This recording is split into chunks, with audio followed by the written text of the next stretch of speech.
இன்றைக்கி நாம் பார்க்க போகிற ரெசிபி பீட்ரூட் பூரி வீட்டிலையே எப்படி செய்யலான்னு தாங்க. டெய்லி நார்மலாக பூரி செய்கிறத விட கொஞ்சம் டிஃப்ரெண்ட்டாக பூரியை செஞ்சு பாருங்கள். இது ரொம்ப டேஸ்டியாகவும் இருக்கும். நார்மல் பூரியை விட இது டேஸ்டி ஜாஸ்தியாக தான் இருக்கும் அண்ட் உடம்புக்கும் ரொம்ப ஹெல்த்தியாக இருக்கும். கண்டிப்பாக இந்த மாதிரி ஒரு பூரி ட்ரை பண்ணி பாருங்கள். இந்த பூரி ரெடி பண்ணுறதுக்கு ஒரு 2 கப் அளவில் கோதுமை மாவு எடுத்துக்கோங்க. நார்மலாக நீங்கள் செய்கிற பூரியை விட டேஸ்ட் இது கொஞ்சம் டிஃப்ரெண்ட்டாக தாங்க இருக்கும். கண்டிப்பாக இந்த பூரி நீங்கள் ட்ரை பண்ணி பாருங்கள், சூப்பராக இருக்கும். கொஞ்சம் டிஃப்ரெண்ட்டாட்டும் இருக்கும், அதே சமயத்தில் உடம்புக்கு ரொம்ப ஆரோக்கியமானது. கண்டிப்பாக நீங்கள் ட்ரை பண்ணி பாருங்கள்.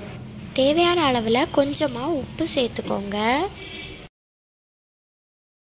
இது அப்படியே ஒரு ஓரமாக இருக்கட்டுங்க. அப்புறமா ஒரு மிக்ஸி ஜார் எடுத்துக்கோங்க. இந்த சைஸ் பீட்ரூட்டில் நான் பாதி அளவில் தான் எடுத்திருக்கேன். உங்ககிட்ட ரொம்ப சின்னதான பீட்ரூட் இருக்குதுன்னா கண்டிப்பாக முழுசாகவே சேர்த்துக்கோங்க. இது ரொம்ப பெருசாக இருக்கிறதுனால நான் பாதி அளவில் எடுத்திருக்கேன். நார்மலாகவே பீட்ரூட் உடம்புக்கு ரொம்ப ஆரோக்கியமானது. அது தெரியாதவங்க கண்டிப்பாக யாரும் இருக்க முடியாது. ரெகுலராக நாம் சாப்பிட்ற உணவு கூட இந்த மாதிரி ஆரோக்கியமான ஐட்டமையும் மிக்ஸ் பண்ணோன்னா நமக்கு உடம்புக்கு சேர வேண்டிய ஆரோக்கியம் கண்டிப்பாக கிடைக்கும். கண்டிப்பாக நீங்கள் இந்த மாதிரி மெத்தடில் ட்ரை பண்ணி பாருங்கள், ரொம்ப டேஸ்டியாகவும் இருக்கும். கண்டிப்பாக நீங்கள் இந்த மாதிரி மெத்தடில் ட்ரை பண்ணி பாருங்கள். பூரி நல்லா இருக்கும், ரொம்ப டேஸ்டியாக இருக்கும். பாருங்கள், இப்படி தொலியெல்லாம் சீவி எடுத்துக்கோங்க. அப்புறமா சின்ன சின்ன பீசஸாக கட் பண்ணி மிக்ஸி ஜாரில் சேர்த்துக்கோங்க.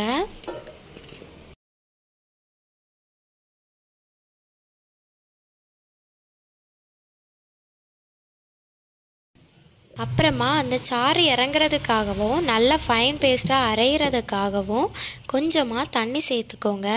தண்ணி சேர்த்து நல்லா அரைச்சி எடுத்துக்கோங்க.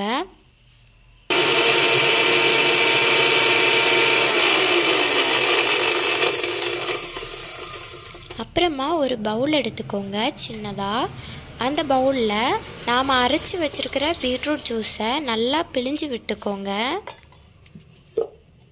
இந்த மாதிரி அரிப்புலேயும் பீட்ரூட் ஜூஸை நீங்கள் எடுத்துக்கலாம், இல்லைன்னா ஒயிட் கிளாத்லேயும் எடுத்துக்கோங்க. ஒயிட் கிளாத்தில் பிழிஞ்சு எடுத்திங்கன்னா நிறைய சாறு கிடைக்கும், அரிப்பில் கொஞ்சம் கம்மியாக கிடைக்கும்.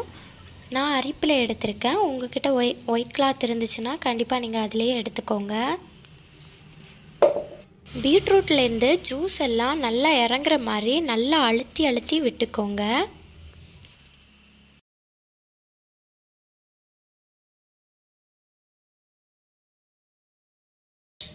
நான் அழுத்தி எடுத்ததில் இந்த அளவில் எனக்கு ஜூஸ் கிடச்சிச்சு. தேவைப்பட்டால் நீங்கள் பீட்ரூட் ஜூஸ் எடுக்கும்போது அதில் கொஞ்சம் கூட தண்ணி ஆட் பண்ணிக்கோங்க. ஏன்னா நீங்கள் மாவை பிசைகிறது மொத்தமாகவே இந்த பீட்ரூட் ஜூஸில் தான் பிசையணும்.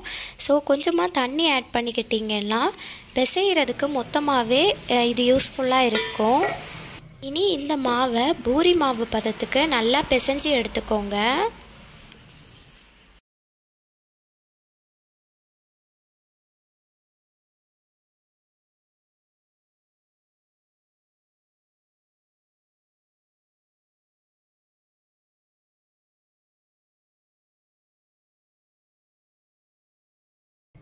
ஒரு டீஸ்பூன் அளவில் நெய் சேர்த்துக்கோங்க.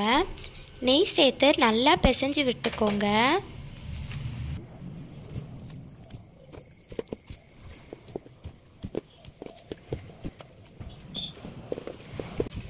நல்லா அழுத்தம் கொடுத்து இந்த மாதிரி பிசைஞ்சு எடுத்துக்கோங்க.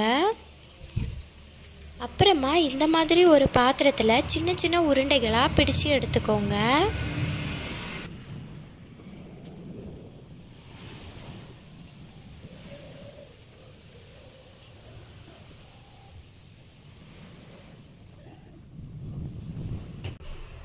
அப்புறமா பூரி கட்டையில் கொஞ்சமாக எண்ணெய் தடவிக்கோங்க. எண்ணெய் இல்லைன்னா நெய் தடவிக்கோங்க, இல்லைன்னா கோதுமை மாவை லைட்டாக தூவி விட்டாலும் போதும். அப்புறமா நாம் உருட்டி வச்சுருக்கிற மாவை ஒன்றொன்னா இந்த மாதிரி வச்சு நல்லா அழுத்தம் கொடுத்து எடுத்துக்கணும்.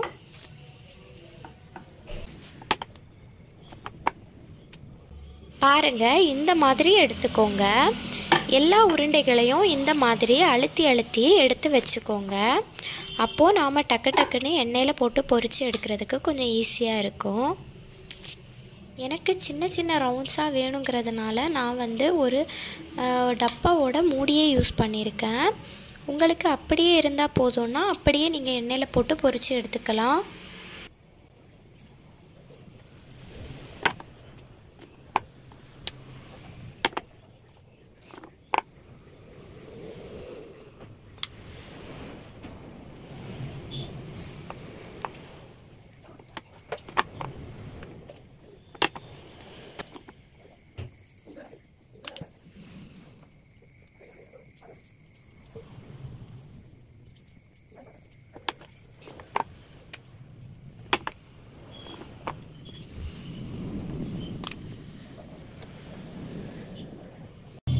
அப்புறமா ஒரு கடாயில் தேவையான அளவு எண்ணெய் சேர்த்துக்கோங்க.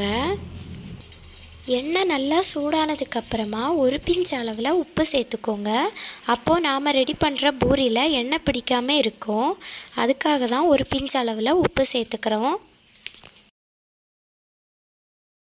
அப்புறமா நாம் ரெடி பண்ணி வச்சுருக்கிற பூரியை ஒன்றொன்னா போட்டு பொரித்து எடுத்துக்கலாம்.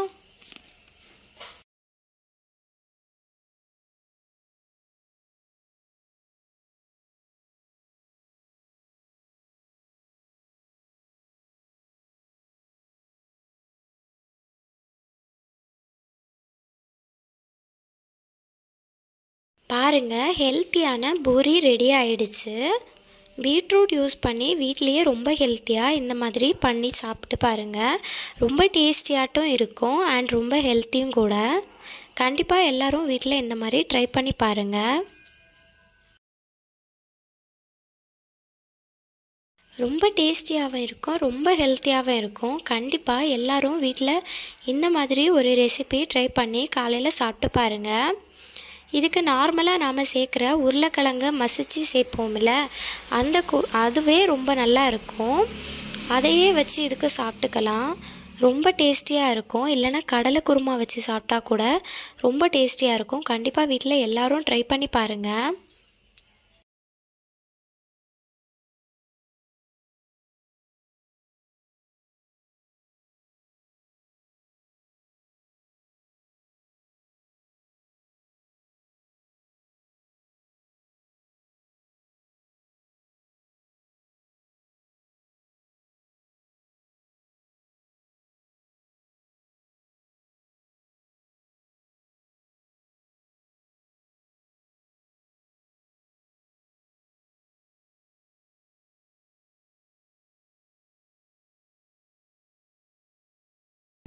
பாருங்கள், ரொம்ப ஹெல்த்தியான சாப்பாடு வீட்லேயே எவ்வளோ சீக்கிரமாக நம்மளால் ரெடி பண்ண முடியுதுன்னு. கண்டிப்பாக பூரி செய்கிறவங்க இந்த மாதிரி ட்ரை பண்ணி பாருங்கள்.